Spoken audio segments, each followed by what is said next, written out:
Sumo is cheating. Sometimes. Recently, this has been a little bit of a debate in the fitness industry. I know Geoff Nippard did a big video. Chris Bumstead had some rather salacious statements with regard to the sumo deadlift technique. Well, they consider it cheating because it is cheating. Let's take a look. Here we have Fancyslav Dimitrov. Yeah.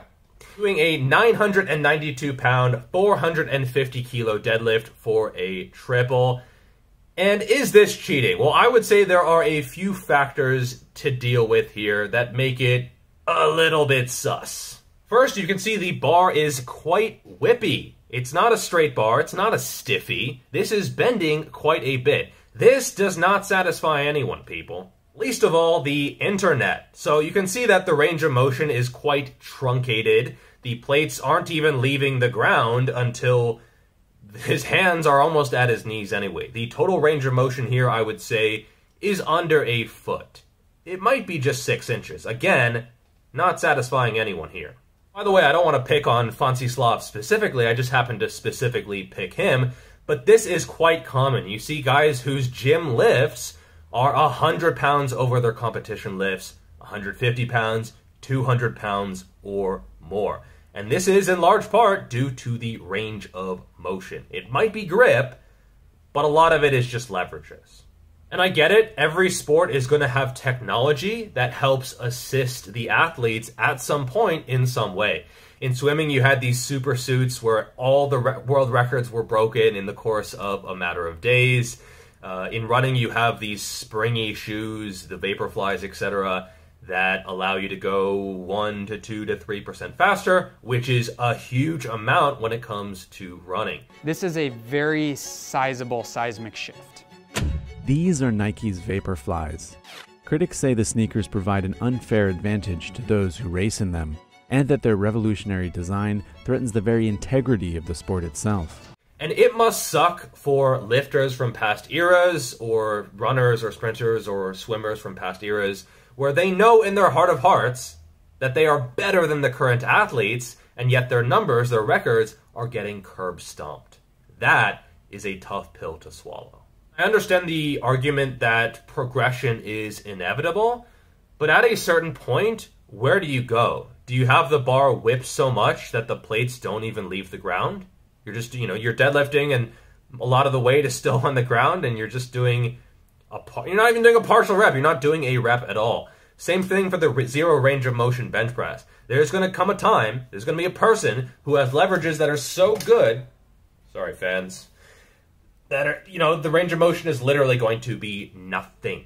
They will lock out and the bar will still be touching their body.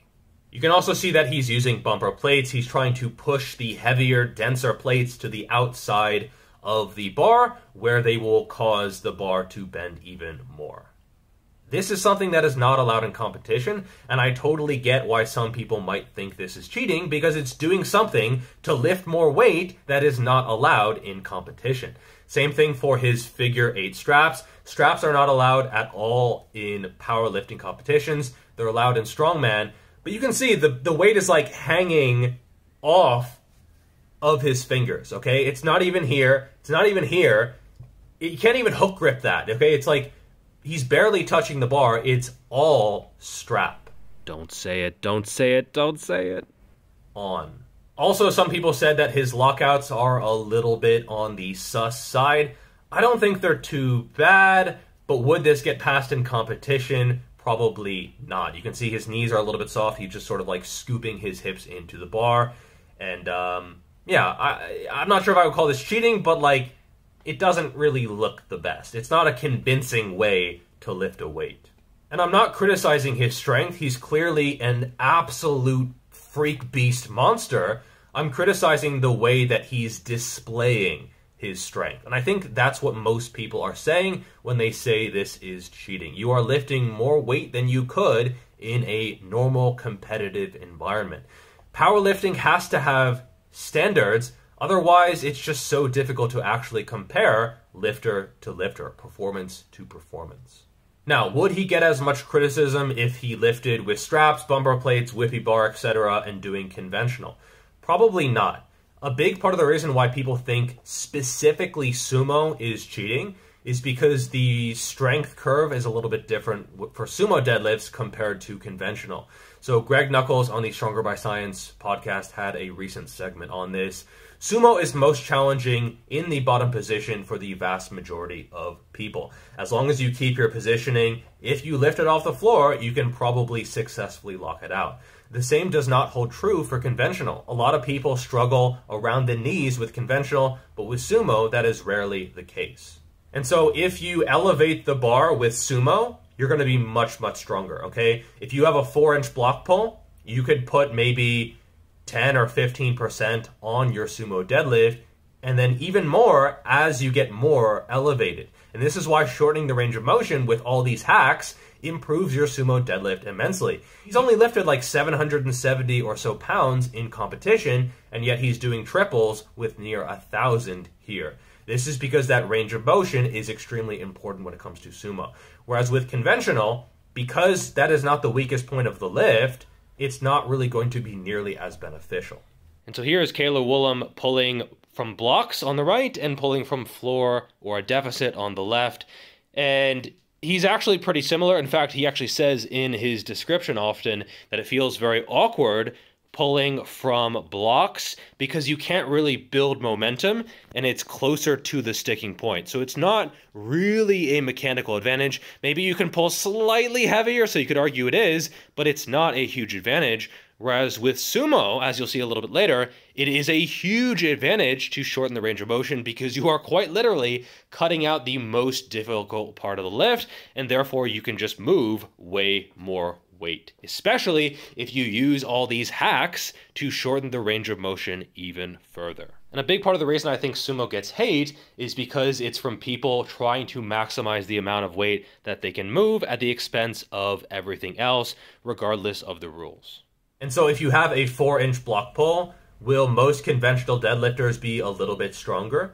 Yeah, but only a little bit. But with sumo, it's a tremendous advantage. This is why shortening the range of motion with conventional doesn't cause that big of an improvement.